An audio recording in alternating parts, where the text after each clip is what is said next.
Here we are in ACC again. This time I'm driving the McLaren 720S for a setup video. And to show what I've done, here is the tires, similar to the other car, similar to the Ferrari. Electronics, fuel strategy, mechanical grip, dampers, and aero. So I talked about this car. The aero variation flickers too much. It jumps between 3 point something % up to sometimes even 6%, and so I can't really get a good reading, but I found that somewhere around this ride height works best for this car, for me anyway, with these, in combination with these suspension settings. It has more aerodynamic neutralness, or oversteer, if you could say that. It's not really oversteer. It will oversteer though. But it has slow speed stability through the suspension. Alright, on to driving. Drive, here we go. Green light, go, go, go. Make sure I set my pedals.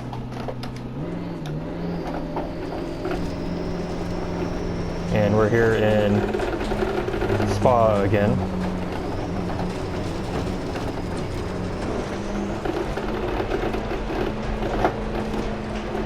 Our wheel is really noisy, so I'm steering back and forth to reduce the noise.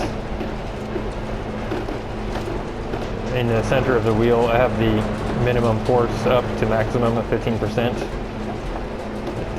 Since this wheel doesn't have very complex force feedback algorithms, particularly with the damping, force feedback damping.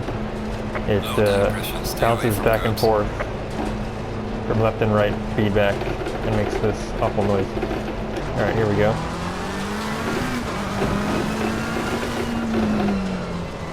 So I set the aerodynamic stability to be just stable. I mean, it's mostly stable, but it can be put into oversteer moments if not driven properly. Or maybe driven properly if you wanted to oversteer. But the car is set up to survive a race. There goes oversteering. Oops. So the tires are cold. That's one issue. But as you can see, it oversteered very slightly, but enough to cause it to, oh no, I just understeered.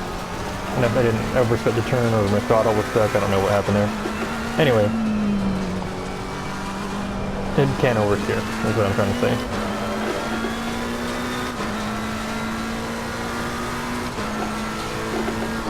This is in third gear with this car, with understeering at high speed, a little bit of understeer.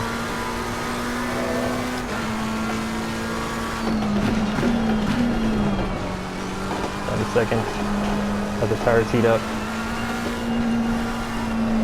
This car is easier to push than the Ferrari,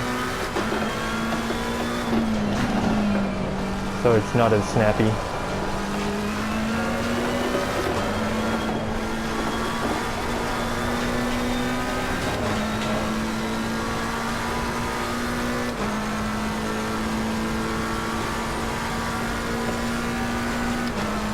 But it does understeer at high speed. So here, I'm down to the 5th. There we go. Didn't understeer too bad there, but I just made sure to slow down. So slow speed in this game is still oversteered right there. It's still kind of sketchy.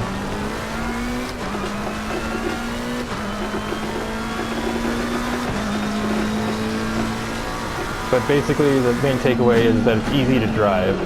It might not be the fastest setup, but it's easier to drive quickly than a fast setup that oversteers a lot. And I think this can be taken full throttle. Maybe not yet. Oh, whoops, turned in too early. Nope, not quite. It was understeering over the crest just like the Ferrari did. I think probably my wheel was glitching out when I took it full throttle, like the brake was dragging or it wasn't at full throttle.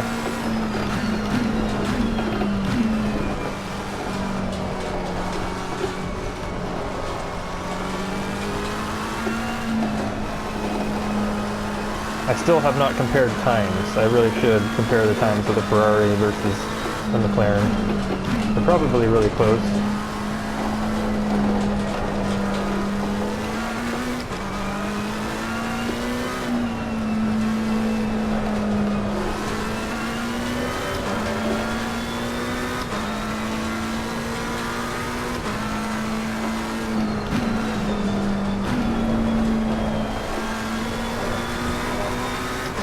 And to easily adjust the performance of the car, just adjust the ride height. Or also, if you want more oversteer, the rear anti-roll can be stiffer. And the easiest way to get more understeer or oversteer is to adjust the ride height. So, first gear was the wrong gear for that turn. So lift for that turn. I should probably lift on the entry instead of mid-corner. But now that I've got the setups figured out and the tires figured out, this is actually a pretty good game. It feels good to drive. It actually feels not just challenging, but it gives me motivation to try and get better at it. To talk about another sim, it's similar to WRC 8. I feel compelled to improve my skills at WRC, whereas with Dirt Rally 2.0, it doesn't feel, I don't say it doesn't feel good, it just, I don't feel compelled to get good at that game. There's something off about the physics that, whoa, hit the curb. Supposed to be a light lift off throttle in 5th gear there. I think I didn't lift enough. Anyway, yeah, I feel compelled to improve on this sim.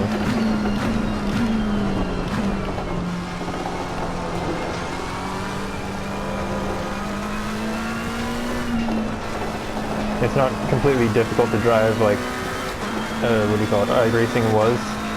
I haven't driven since their more recent tire updates.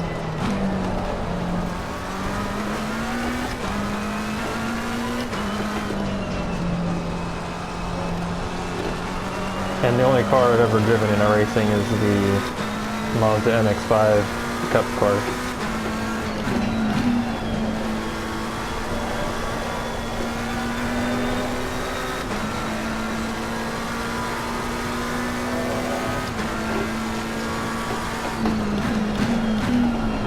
So I can tell I'm going to enjoy this game once I get a new wheel.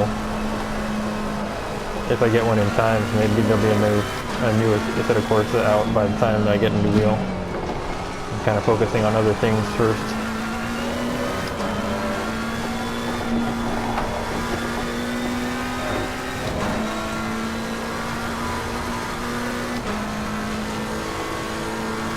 Oh, I burned a few laps, and hopefully it showed that the car is easy to drive and it doesn't completely understeer.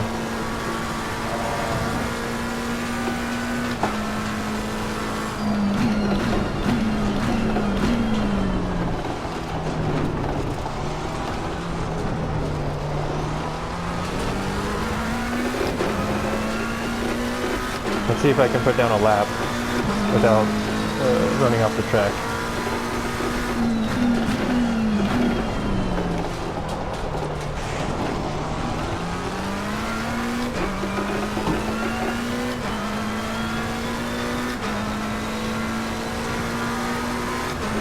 Alright, there should be a light lift. Take the curb. Lift. Throttle. There it is.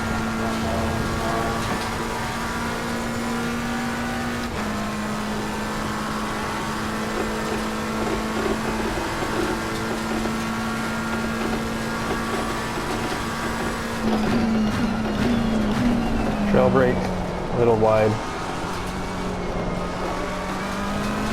Whoa. Okay, there's still that. When it does break loose, it is very, very hard to catch. My hands are all over the place to try and catch that slide.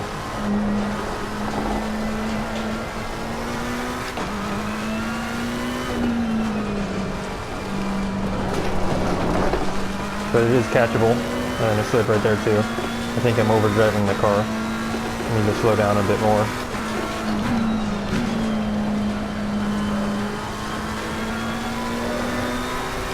There's some understeer mid-corner, then I can unwind the wheel out to the curb, brake early.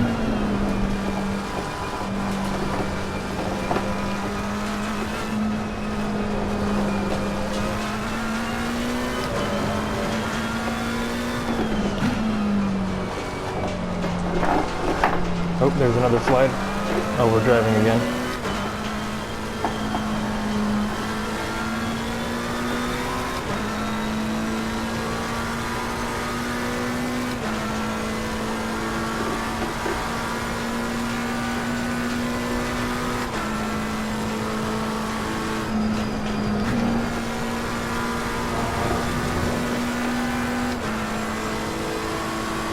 I'm surprised my pedals are working most of that lap.